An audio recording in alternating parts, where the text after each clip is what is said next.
Hey Canucks fans, I've had 6 hours now to digest, to reflect on the trade of Evander Kane to the Vancouver Canucks.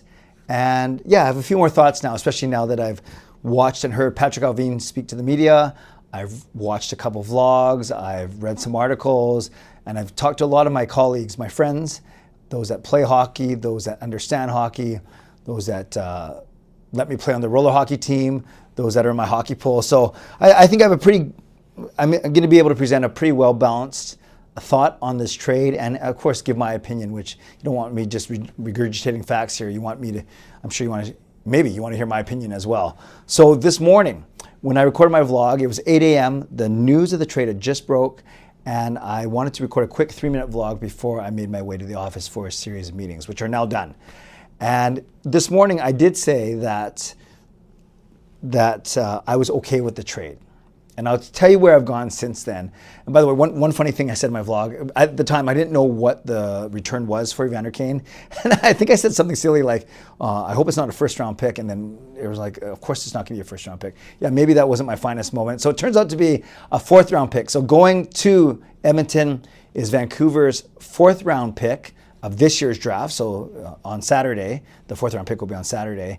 And this was originally Ottawa's pick, 4th round, 2025 draft, that then went to Edmonton. Edmonton acquired it, and then Edmonton gave it to us, went for Vasily Podkolzin for that trade mid-season, and now we are trading that back to Edmonton. So you could actually say that this trade is Podkolzin for Kane, but I'm not sure if you want to go there, because if you think this trade is bad, it makes the trade perhaps look even a little worse. So the trade itself, Vancouver acquires forward Evander Kane, hometown boy Evander Kane, and his full $5.25 million salary for 1 more year, and he'll be a UFA at the end of the season. All those things are very important in this analysis. And then going the other way is a 4th-round pick that Edmonton originally had, that they traded to us for Podkolzin, and before that it was actually Ottawa's original pick. So that's fine. These are the reasons why you might like this trade. And it's kind of, I hinted at it this morning. If you like the way Evander Kane plays, decent speed, not great speed, but decent speed for a guy his age, 34 years old. I guess that's one of the cons too. He can hit, he's aggressive. I remember thunderous body checks against Filip Hronek last year. I remember him going at Zadorov all season, so he can hit, he's aggressive, he's got good hands, he's got, he likes to shoot, and decent wheels, and a decent offensive hockey IQ. Stands up for his teammates, obviously, and not afraid to be aggressive. So those are some of the things, actually, just to paint the profile, the complete picture here. Some things that people don't like about his game: not a lot of defensive awareness, and a penchant for taking bad penalties, and we saw that in the Stanley Cup Finals. We also know that he didn't play all of the regular season last year, then came back miraculously for the 2nd game of the playoffs once all the LTIR stuff was sorted out, although the league is still investigating right now.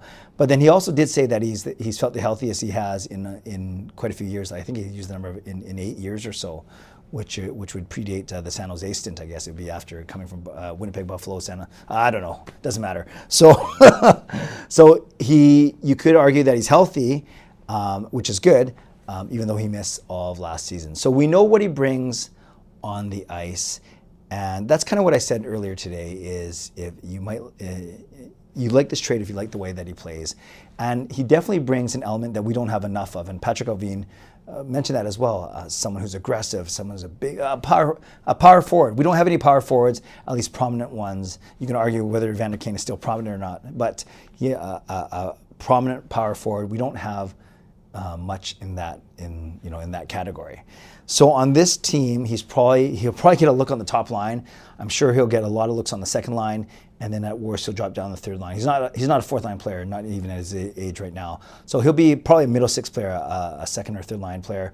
But there are those that are also hoping that maybe he rides shotgun along Elias Pettersson, give Elias Pettersson a bit more swagger, a bit more cockiness, just feel a little bit more brave on the ice, because he's got an agitator, someone who'll defend him, and someone who will make some great body checks and separate defenders from pucks. So that that also might be a reason why you like this trade. Is not only do you like the way that Evander Kane plays, but you think that the Canucks don't have players like him, and then this might even help Elias Pettersson. So those are all good things. And then you might say, well, and even if it doesn't work out, it's only 1 year, and then we can actually trade him. Trade him at the trade deadline, and you're probably going to get more than a 4th round pick back, especially to a team that wants his skill set for a playoff run. And that's only if the Canucks aren't in a playoff hunt when the trade deadline comes. Okay, so those are some of the positives that some of them I thought about when I was recording this morning, even though I didn't articulate them, and others, they've been formed throughout the day.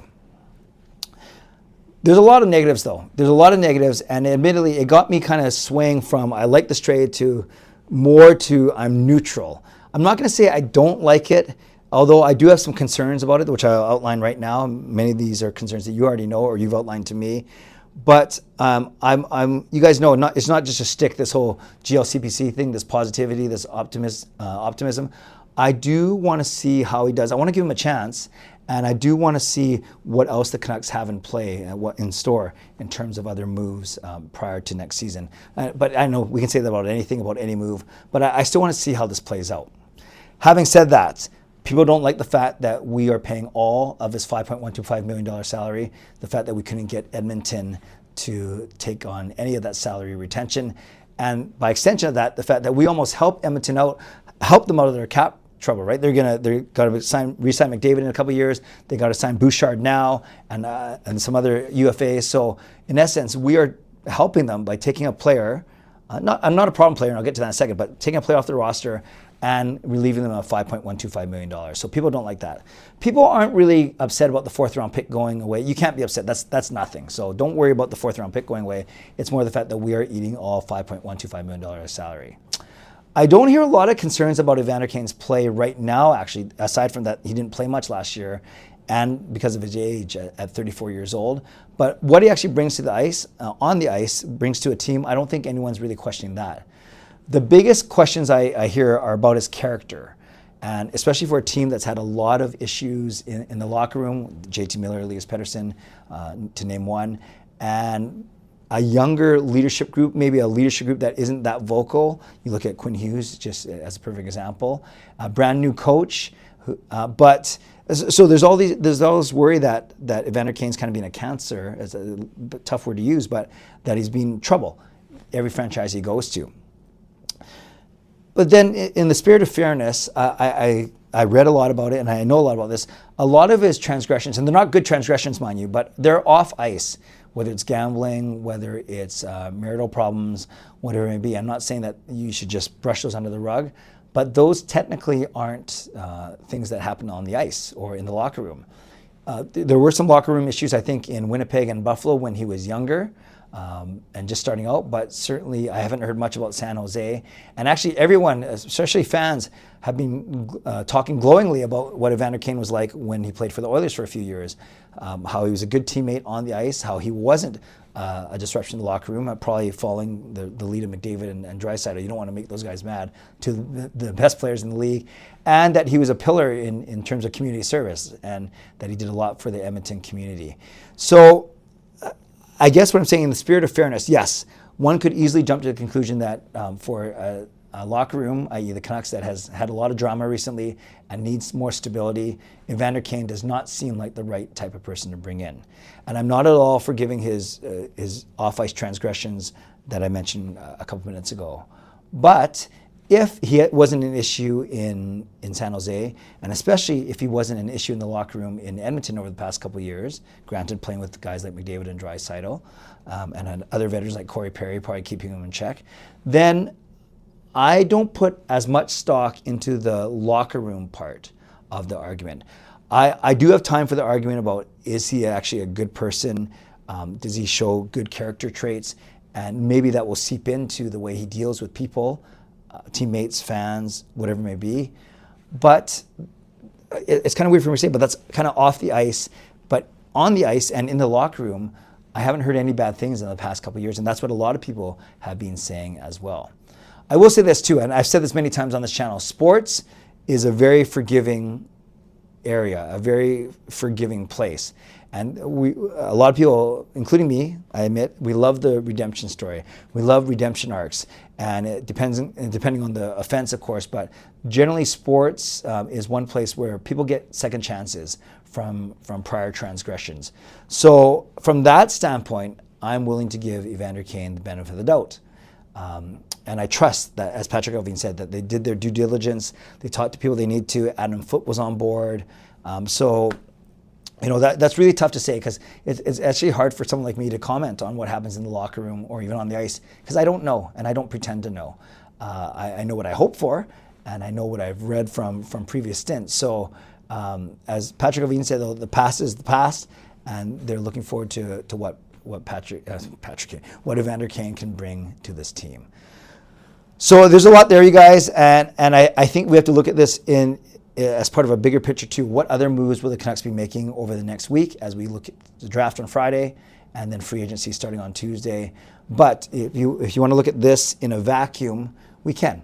And I said, for me, I guess the final word is I went from I like the trade, and I've kind of regressed a little bit to I'm neutral about the trade. I'm not going to say I don't like it, because it's not true. It's not that I don't like it. But I've come back a little bit from I like it to let's see what happens. And I'm certainly very intrigued as to what's going to happen. And not just because I'm a content creator, because I love this team. And yeah, I didn't wake up this morning thinking that I'd be vlogging twice about Evander Kane coming to the Vancouver Canucks. So let me know, Canucks fans, what you think. I already got a little bit of sense just from your comments on my previous video and what I've been seeing on social media. Most people do not like this trade. Some people even use the word hate it. Some people like it, and very few love it. And for a lot of the reasons that I outlined, and I think the biggest reasons are they're worried about his character, his lack of leadership, and what's that going to do for a room that has struggled with that over the past year. And some people are saying, well, how much does he have to give at 34 years old? And then Patrick Alvin even suggesting that they might even go a look to see if he's a fit for a longer term solution. But let's worry about that later. Let's worry about this season first. Let's worry about who he's going to play with, how he's going to fit in, and all those type of things. I'm willing to give him a chance. I'm not saying that you have to, but that's where I'm at right now. So where am I at this trade? Do I think the Canucks made a mistake? No. Do I think it's the best trade ever? No. Am I willing to see it play out and see what happens? Absolutely yes. If you want more of this Evander Kane talk, tonight, 11 p.m., I'll be doing a live stream, talk more about this, more reaction from you, and I'll be doing actually a big giveaway tonight as well. I'm going to give away a few things tonight as part of my live stream. So join me right here on this channel at 11 p.m. tonight.